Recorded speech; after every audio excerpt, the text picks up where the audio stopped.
The long-legged woman is a chilling urban legend from New Zealand that has gained popularity over the years. She is often described as an entity that appears on desolate roads, usually at night. She initially appears as a normal woman from the waist up, but when her legs are revealed, they are grotesquely long. These are the stories of two true chilling encounters. I was driving down a lonely stretch of road outside of Hamilton, New Zealand, late one night.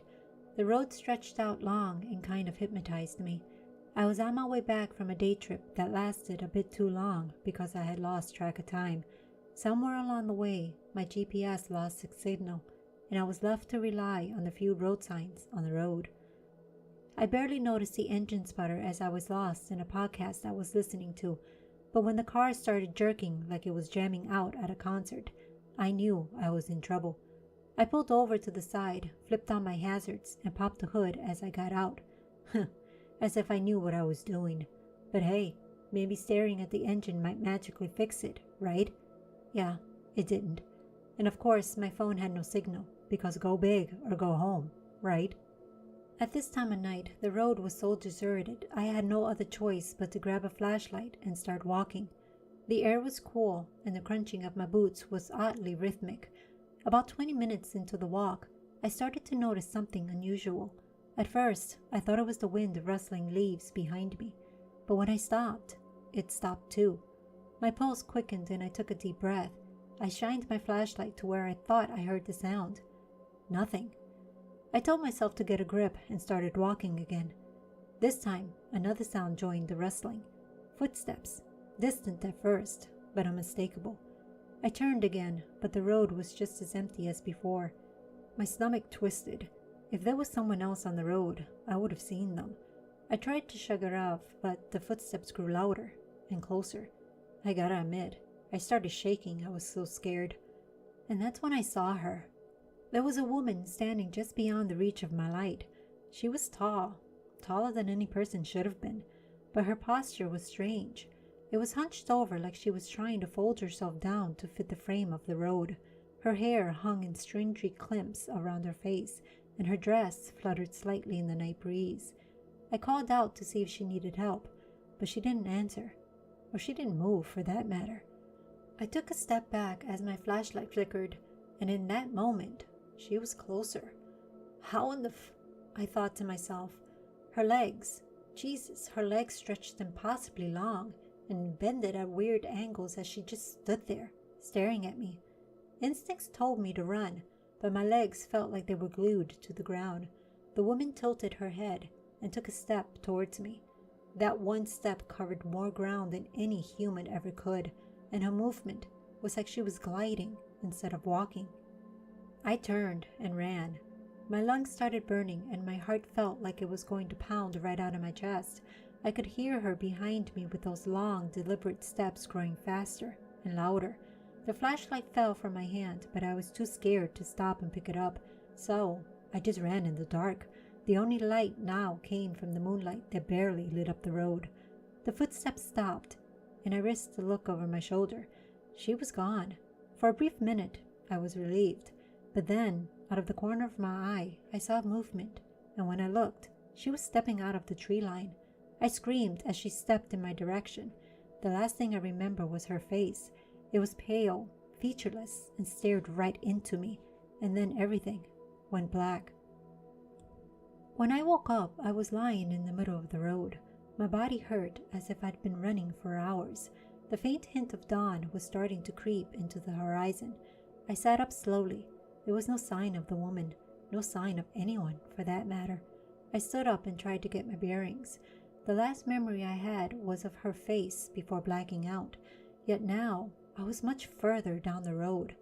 Cautiously, I started walking. After a bit of walking, I saw a small car up ahead.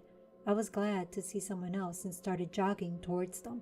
I saw a short, stocky man bent over the hood looking into the engine block. I called out to get his attention, but the man didn't even respond. As I got closer, something about his posture struck me as off.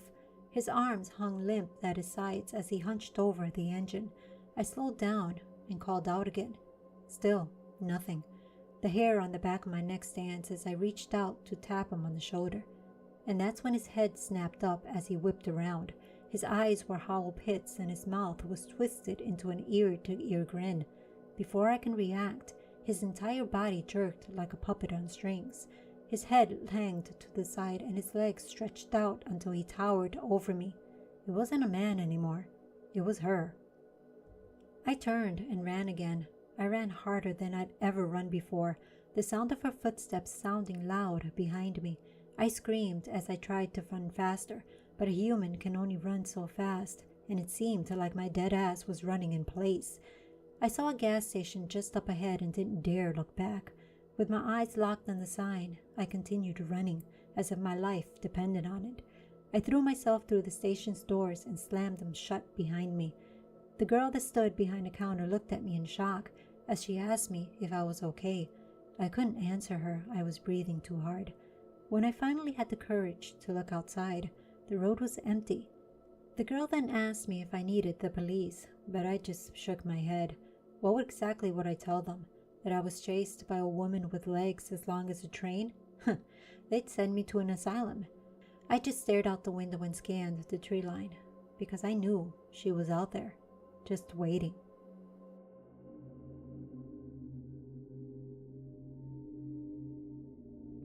I was on my way back home after visiting a friend in the countryside, but now I was stranded and in the middle of nowhere with no help in sight. I was still a few miles from the gas station, and with no other choice, I grabbed my flashlight from the glove compartment and started walking. About half a mile in, I started hearing rustling in the bushes. I stopped and scanned the area, but saw nothing. I thought to myself it had to have been an animal, but still, I started walking just a bit faster. The first sign of her came as a faint sound that I almost missed. It was a soft tapping, like heels clicking the asphalt. I stopped and swung my flashlight around, but there was nothing but the empty road. The sound stopped just as fast as it had begun. The tapping started again as soon as I started walking. It was coming from behind me. I spun around, but again, there was nothing there, just the empty road stretching back into the darkness. The only sound now was my heavy breathing, as I realized I didn't even hear any nightlife out here.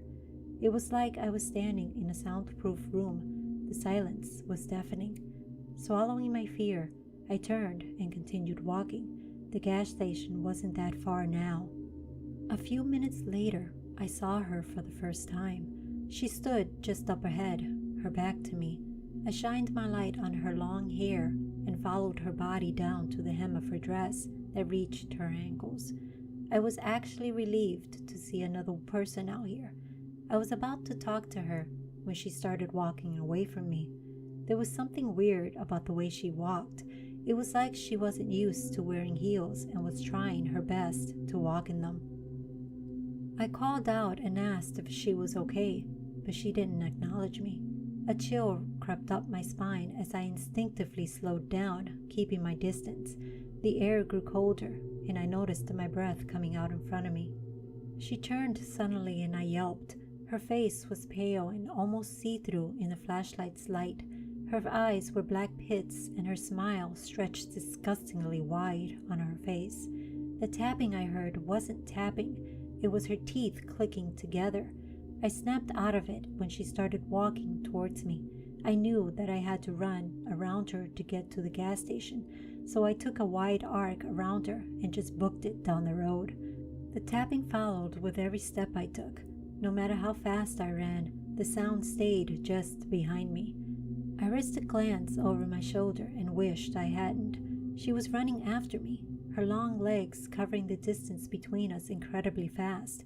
But what got me was the smile on her face looked like it got wider. How?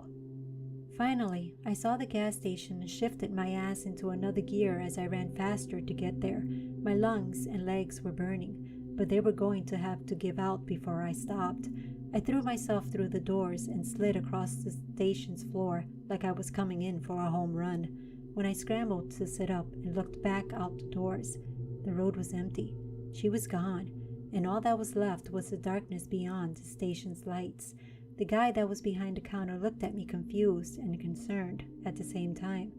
I got up and walked to the counter and told him I was chased by a strange woman, and after I described her, he just looked at me and said, "You're lucky, man. Not everyone makes it here. She usually doesn't let people get away." His words sent a chill through me. I had escaped this time, but who knows if I'll be so lucky next time. Hey guys, if you like these kinds of stories, comment down below your country's local urban legends, and I'll create a story around it. Don't forget to subscribe and hit the like button. Thanks for watching, and I'll see you in the next one.